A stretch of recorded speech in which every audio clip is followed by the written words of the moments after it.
every couple months you have some type of like big like scandal or something go viral. And more recently, you had that situation with Blac Chyna, which is what kind of connected us and led to this episode. So let's go ahead and start off by talking about Blac Chyna. Most of you guys know Blac Chyna as Rob Kardashian's baby mama, and she's part or was part of the Kardashian clan.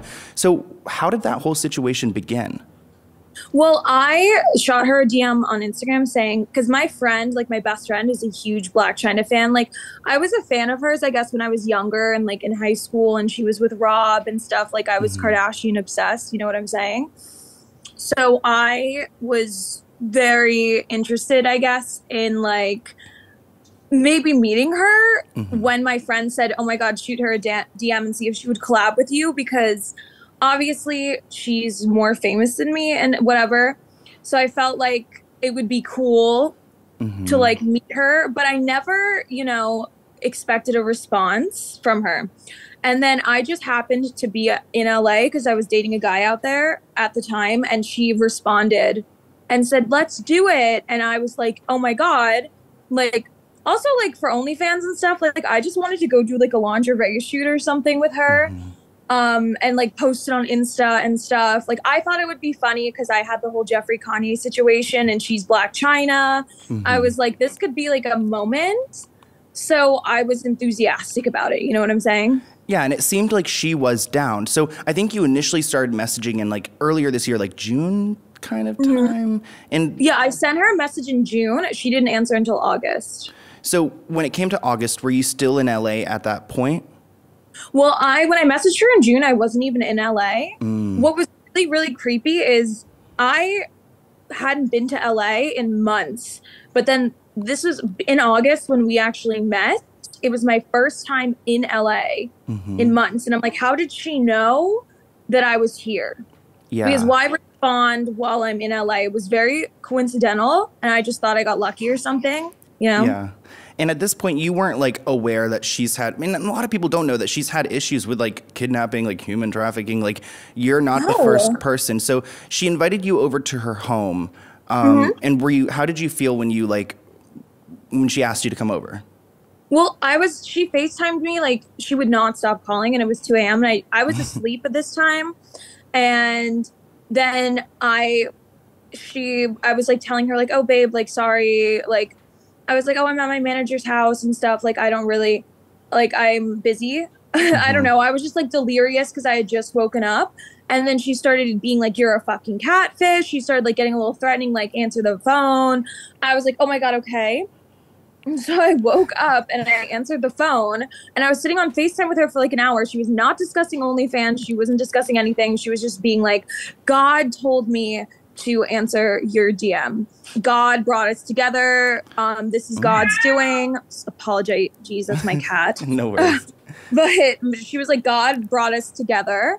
And because of that, you need to come to my house right now so I could give you a hug. And I added my best friend to the FaceTime call because he was the Blac Chyna fan who wanted me to meet her so bad. So I added him to the FaceTime call, and he was talking to her. Like, she was clearly intoxicated. She was like taking her top off, like showing her boobs to him. She was using the bathroom on FaceTime in front of us. She was saying she wanted to sit on his face. Mind you, he is a gay man. And it was like 7 a.m. in New Jersey time. He was in New Jersey. And he was like, what is going on? And she was like, convince your friend. Shh, be quiet. She was like, convince your friend to come over right now. I'm going to take such good care of her. I want to meet her. Like, we're going to be best friends. I'm going to help her. She was showing me her music studio, saying, come in, I'll show you the studio. Then me and you can make a song together. And it was 4 a.m. So I was like, do you want to just come to my house? Like, if you want to just give me a hug, like, come over. Yeah. She pretended she pretended to not know how to use Uber. So she shared her screen with us and was like clicking all over the screen and was like, I don't know how to Uber. I don't know how. You're going to have to Uber to me. You're going to have to come over. And how far away is her house? Like, where is she located kind of? Like, she's in Woodland Hills. Woodland Hills, okay. And I was like in Hollywood Hills. So I was like, okay, cool. Whatever. I'll just go to her. And my friend was like, obviously, like, go to Blac Chyna's house. And Blac Chyna was showing me all of her hairless cats. And I have 3. So I was like, I don't know. I just felt, I know it was 4 a.m., but I didn't feel like anything crazy was going to happen. I was like, I love a good story and like, you know, having an out-of-pocket life. That's just me. Yeah. So I said, yeah, 100%, I'll come over. And she was like, yeah, we're not going to bed. Like, I took an Adderall. Like, I am lonely. I have absolutely no friends. You're going to be my new best friend. Come hang out. So I did it. So you Ubered there. And what was her house like? Was it like super bougie, like Kardashian-esque? Yeah, like, it was. nice? It's one of those like Kardashian houses. It's like a $3 million mansion. There was a pool. She had just so much stuff in there, like big posters with her face on it, like paintings, like I said, Blac Chyna. She showed me some of the rooms. I was in her kitchen for like majority of it. She like showed me her cat. His name was Mr. Monster, and he was like a wolf cat. And at first it didn't seem so bad until I was forced to sign an NDA. She was like, you have to sign this. And I was like, okay, fine. Like, I've signed so many NDAs in my lifetime for people way more famous than her.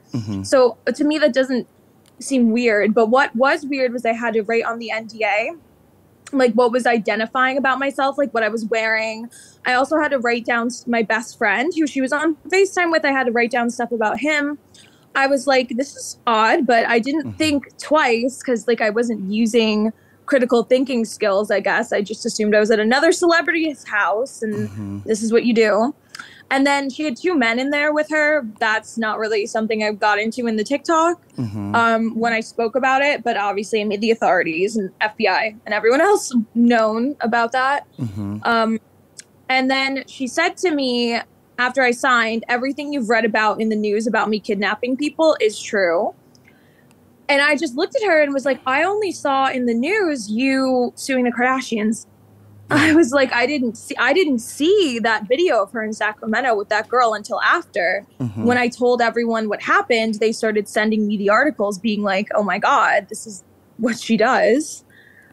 So those 2 men, were they like employees or friends, or how would you describe them? This one's name was Twin and he's her boyfriend. And then the other guy was allegedly her photographer. And she was introducing me to him like, oh, he'll shoot once I get you poppin'. Now that you're going to be my girl, I'm going to make you famous and he's going to take all your pictures. I was like, okay, I'm good. But thanks. Yeah. And they didn't speak to me the entire time. She brought me into her home studio and like made me walk up the stairs first. And she stood down the stairs and like watched me walk up them. I was like, this is odd, but okay. And then they just followed her and they like sat in the room and just stared at me in silence the entire time. So you guys, like, not much happened at the actual house. Like, you guys didn't actually collab in any way. Did she like? No, like she was just, she showed me the studio and was like, this is where me and you are going to make a song. And she was like, I'm doing one with Bad Baby and Bad Baby was on Dr. Phil too. So I'm going to do one with you and I think it'll be crazy. And I was just sitting there. I was like, okay, cool. Cause like I made that song that went viral in 2020. So I was like, we might as well. But then we weren't going to make one that night. She just wanted a hug. So I thought I was going to give her my hug, give her a hug and then go home. But then it became like super clear that that's not what was going to happen because she would not let me go. And were you drinking too? Like, were you everyone kind of mutually drinking, hanging out? No, she didn't. I was scared to drink after she told me that she really kidnaps people. She kept trying to force me to drink. And I just would like pretend to sip on the cup she handed to me. Cause I was like, I don't want to, I feel like I started getting scared. And I was like, I feel like this could be drugged and I'm not going to do that. So I didn't drink. And she was the one drinking. She finished an entire bottle of Casamigos by herself. Wow. And how did you get out of that situation? Well, when she called Donna, the pimp, like I had sat there for 6 hours. I tried to leave twice. I have like screenshots of like my Ubers getting canceled because every time I tried to leave, she would shove me into the bathroom and like she took shits in front of me. She did all kinds of weird stuff. She forced me to wipe up all my makeup, but she was under the impression that I was transgender for some reason. So I think that was like that was like the big thing. That's why she made me take off I wasn't even wearing any makeup. Like I looked like terrible because I had been on a date with a guy the night before. I was just a mess. Yeah. Still hungover from my date. And she was just like, thought I was, born a man. And I but that was just her in like her delusional state. And I don't know if you know like about what Tyga does, but Tyga allegedly is very into trans women. So to me, this all kind of makes sense. And like China has tweeted in the past how she's like the mother of all the trans girls and how she loves trans girls too. And while we were sitting in the room and stuff, and she was saying, like, talking to me, she was telling me how attractive she found me and that she wanted to fuck me. I was like, this isn't what we're doing here, but okay. And she kept saying, I can't wait for Dream to leave. You have to stay till after 10 because then I'm going to go crazy on you. It's just after she called the pimp, like who I believe to be a pimp or at least involved in the trafficking, thing they're doing. That's like when I was made a run for it, like shortly after that, because it became extremely clear that I wasn't just there to be her friend. I was being groomed into a trafficking situation. They were discussing whether or not I was transgender. They were talking about some woman named Jenny, saying if she's not trans, Jenny's gonna kill you. And then when I got really scared was when China, I was telling China like, oh, I'm telling my friends I'm still here because China saw me getting nervous and getting scared. And that's when she said to the Donna woman, oh, this is going to go public. We're going to have the SWAT team here any minute. Like, get over here. Dream's leaving at 10. You need to get over here now. And that's when I got really terrified. And that's when I was fully believing myself and my gut instinct that this is trafficking. This is an illegal thing about to happen to me. I need to go now. And that's when I ran. Did you leave like kind of civilly? Like were you able to be like, I really have to go, like bye, it was so good seeing you, like and then left like no, that? No, I just stood up and I was shaking. Like my friend Brent called me and my phone was about to die. Like I don't know how my phone stayed on like 3%. It was like between 3-4% like the entire night, but I turned my brightness all the way down.